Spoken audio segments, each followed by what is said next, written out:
Blood trickled across the tiled floor as Fatima, just 17 years old, tried to reach her cell phone. Her last messages to her aunt remained unanswered, concealing a secret that would now never be revealed.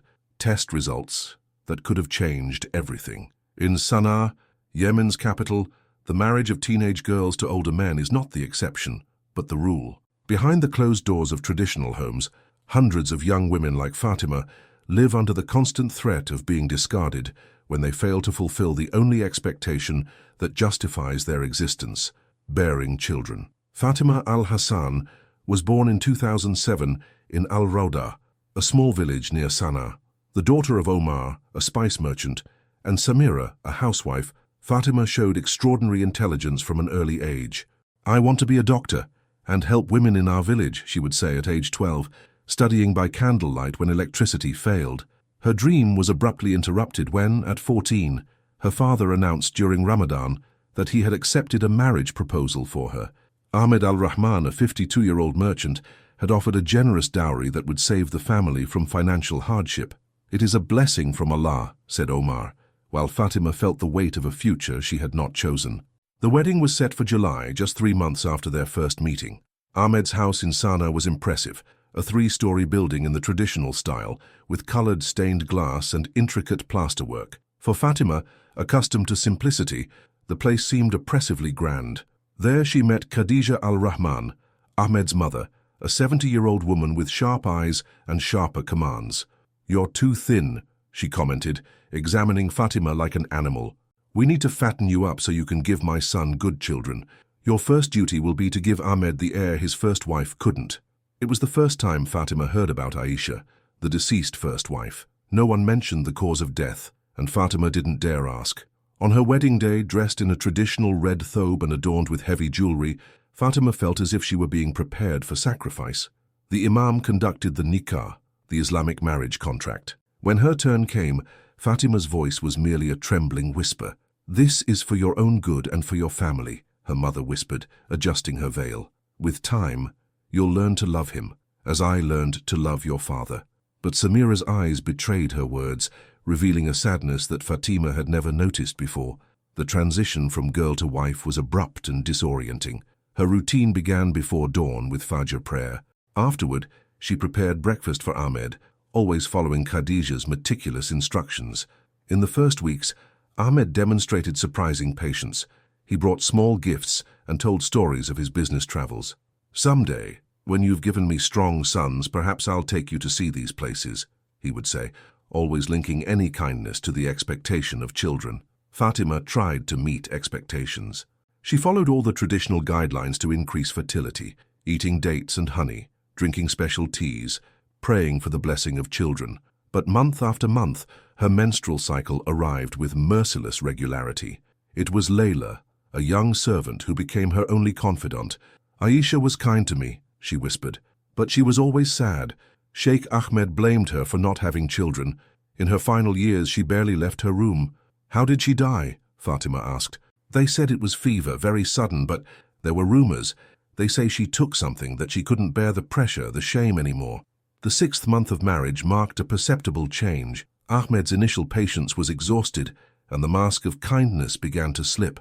"I'm starting to wonder if I made the right choice," he said coldly after learning Fatima had menstruated again. "I paid a generous dowry for you." "And what have I received in return?" Khadija intervened, not to comfort her daughter-in-law but to calm her son. "Be patient. Perhaps she needs help. I know traditional remedies that can solve this problem." Thus began the routine of treatments. Every day Fatima was forced to ingest bitter mixtures, supposedly to increase her fertility. Some left her nauseated, others caused intense abdominal pain. Beyond the remedies, Khadija instituted a series of rituals and restrictions. Fatima was forbidden from eating certain foods considered cold for the uterus. She had to sleep in specific positions and avoid activities that would supposedly hinder conception, including reading, one of the few comforts she had left. On a particularly difficult afternoon, Fatima collapsed in tears in the kitchen. That's when Layla made a surprising revelation. "I'm not just a servant," she confessed. "I was hired by your Aunt Zainab to keep an eye on you." Zainab was her mother's sister, a nurse who worked at a hospital in Sana'a. She had been the only one to openly oppose the marriage. From that moment on, Layla became not just a confidant, but a vital link to the outside world. She discreetly carried messages between Fatima and Zainab. After a year of marriage, Ahmed implemented a regime of explicit control. Fatima was forbidden to leave the house without Khadija. Her meals were completely reformulated, and Ahmed began meticulously tracking her menstrual cycle. The isolation became complete when Ahmed refused her parents' request to visit. "Emotional distractions disturb the balance necessary for pregnancy," he declared. "When you give me a son, you may receive visitors." The first episode of physical violence occurred when Fatima suggested that perhaps the fertility problem was not hers. Ahmed grabbed her by the hair, forcing her to kneel. "Never question my virility again. The problem is with you, your defective uterus, your weak body." In the following weeks, abuse became routine. Ahmed seemed to find fault with everything. The food wasn't adequate, the house wasn't clean enough, her prayers weren't devout enough. On a particularly brutal night, Ahmed finally verbalized the threat that had been hanging in the air. "I'm considering taking another wife, one who can fulfill her basic duty as a woman." That night, Fatima called Zainab using the phone hidden in a loose tile in the bathroom. "I can't bear this anymore. He will replace me or kill me." "Listen carefully," Zainab replied. "I work with a doctor, Dr. Yusuf Ibrahim. He understands that fertility issues aren't always the woman's fault. We need to discover if the problem is really yours, as everyone assumes, or if it could be Ahmed's." In the following days, Layla began discreetly bringing medical materials.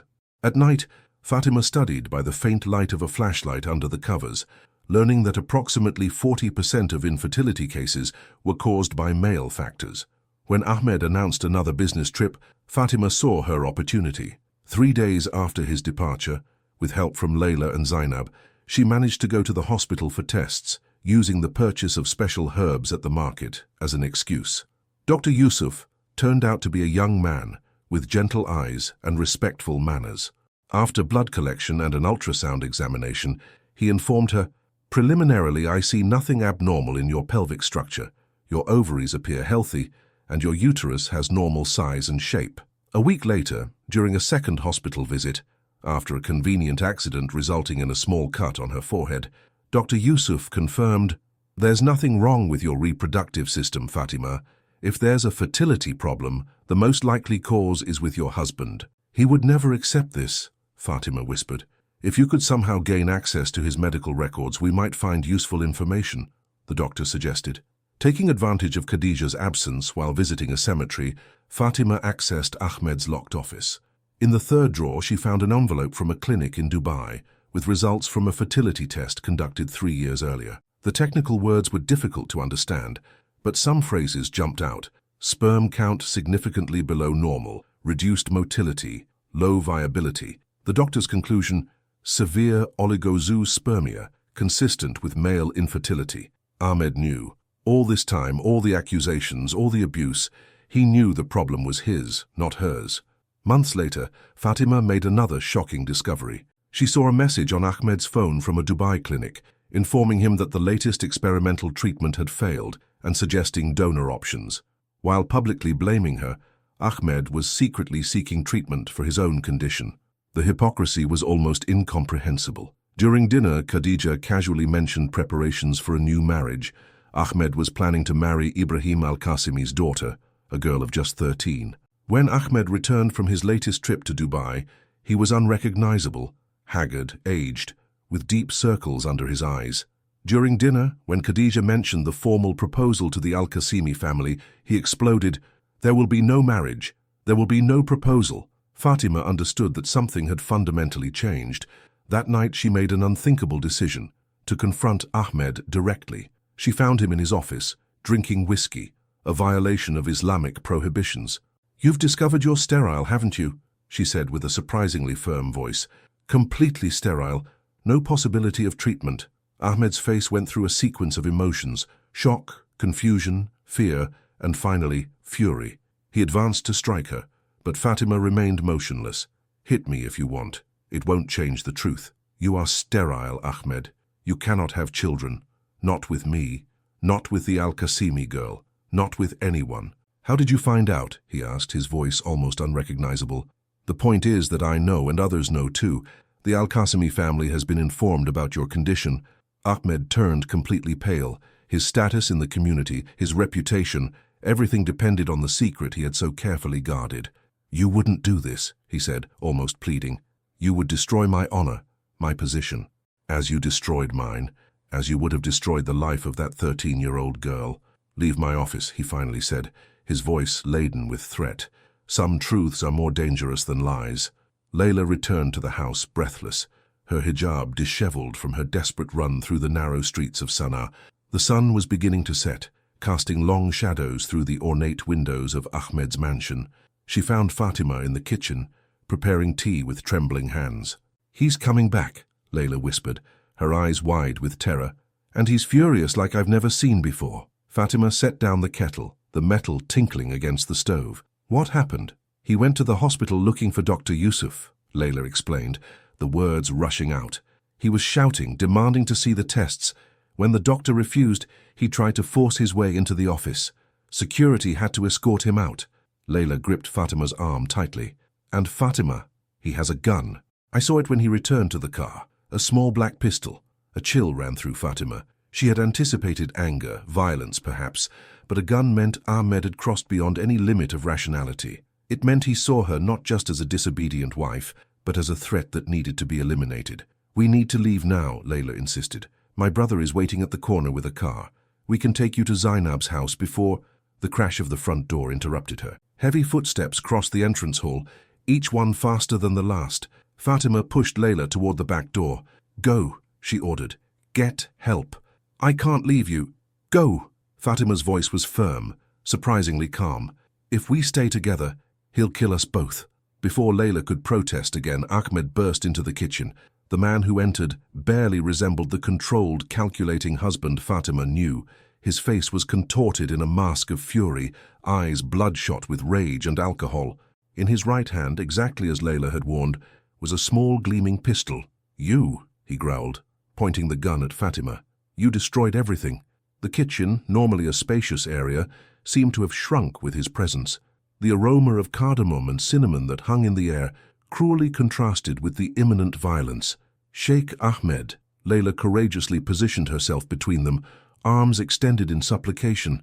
Please, think about what you're doing. This is haram, it's against Allah's will. Get out! Ahmed's voice echoed off the tiled walls. He brandished the gun in Layla's direction, the barrel trembling with his rage. This is not your business. Get out now. Layla cast one last desperate look at Fatima, who nodded slightly.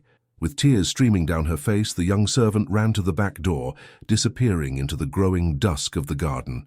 When they were alone, silence hung between them for a moment, the kind of heavy silence that precedes devastating storms. You think you're clever, said Ahmed, his voice now strangely calm. You think you can humiliate a man like me? My business partners are whispering behind my back.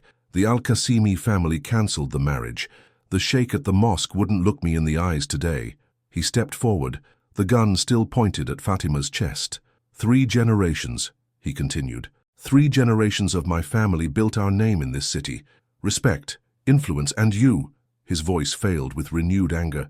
You thought you could destroy all that. Fatima remained silent, calculating her chances. The back door was close, but she knew she would never reach it before he fired. Her only hope was to buy time, keep Ahmed talking until Layla could bring help. I wasn't the one who built lies, she finally said, surprising herself with the firmness in her own voice. You tortured me for something you knew wasn't my fault. You would have done the same to that innocent girl. Silence! Ahmed's shout came with a sudden movement. The pistol's butt struck Fatima's temple with devastating force. The world exploded in a constellation of white lights and then momentarily darkened. Fatima felt herself falling, unable to control her movements.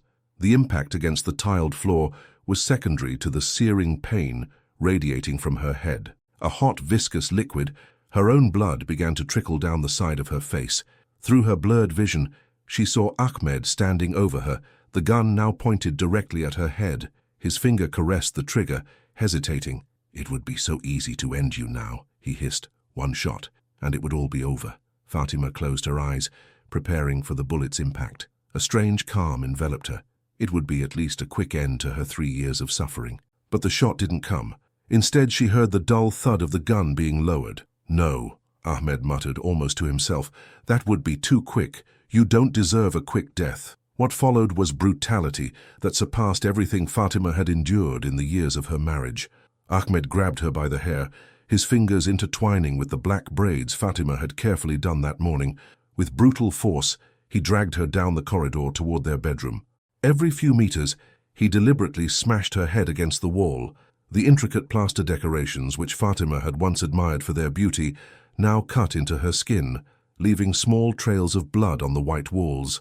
"Please," she tried to beg, but her voice came out only as an indistinct gurgle. She could feel the swelling growing on her face, the metallic taste of blood filling her mouth. In the bedroom, Ahmed threw her onto the bed they had shared. The embroidered silk coverlets, wedding gifts never used by choice, silently absorbed the drops of blood falling from her face. "You thought you could humiliate me," he said, methodically removing his expensive watch and placing it on the bedside table. The calculated gesture was more terrifying than any explosion of anger.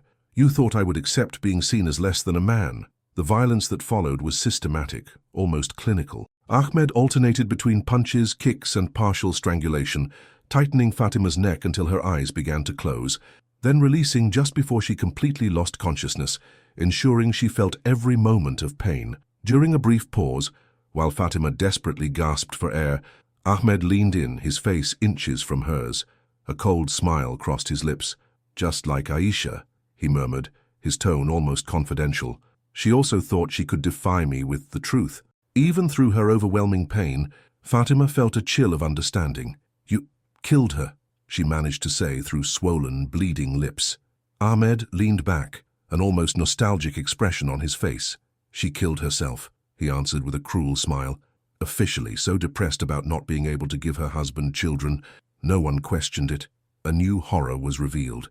Aisha had not committed suicide as rumors suggested. She had been murdered by the same man, now preparing to take Fatima's life, and Ahmed had escaped with impunity, protected by his position and the silence imposed by fear. "You won't escape this time," Fatima gasped, each word costing her immense effort. "No?" Ahmed laughed, the sound echoing off the walls of the luxurious bedroom. "And who will stop me? Your pathetic nurse aunt, that meddling doctor. When I'm finished with you, I'll take care of them too." His fingers closed around Fatima's neck again, this time with relentless pressure. Accidents happen every day in Sana'a. The initial panic of suffocation soon gave way to a strange serenity as her body instinctively fought for air, lungs burning, extremities tingling, black spots dancing in her vision. Fatima's mind became strangely clear. She no longer fought. Instead, she kept her eyes fixed on Ahmed's, forcing him to witness the moment life left her body. It was her last form of defiance, denying him the cowardly satisfaction of avoiding the direct consequences of his act. The seconds stretched like hours as Fatima's consciousness diminished. The last thing she heard was Ahmed's voice, distant now, as if coming from another world. "Die knowing you failed," he said with cruel satisfaction. "No one will ever know the truth." As darkness completely enveloped her, one last crystalline thought crossed Fatima's mind. He was wrong. The truth would find its way, if not through her, then through Zainab, through Layla, through Dr. Yusuf. The truth, once released, could not be easily contained again. Her body relaxed, her eyes closed. The last sound she registered was her own irregular breathing, diminishing to silence. Ahmed remained over Fatima's motionless body for several minutes, ensuring she was truly dead. When he finally released her neck, his hands were trembling, not from remorse but from physical exhaustion. With the mechanical efficiency of someone who had done this before, he began implementing his alibi. He meticulously reorganized the room to simulate a struggle in which he had tried to prevent Fatima from harming herself. He strategically broke objects, knocked over furniture, tore sheets. In the adjoining bathroom, he washed the blood from his hands and arms, watching fascinated as the pink water disappeared down the drain. He changed his stained clothes, hiding them in a plastic bag he would burn later. When he finished, he stared at his reflection in the mirror. The man staring back appeared calm, almost serene. The storm of fury had passed, leaving only the calculating coldness that had always been his fundamental nature. "It's over," he said to his reflection. But Ahmed al-Rahman was deeply mistaken. It wasn't over. In fact, the true horror of his actions was just beginning to unfold.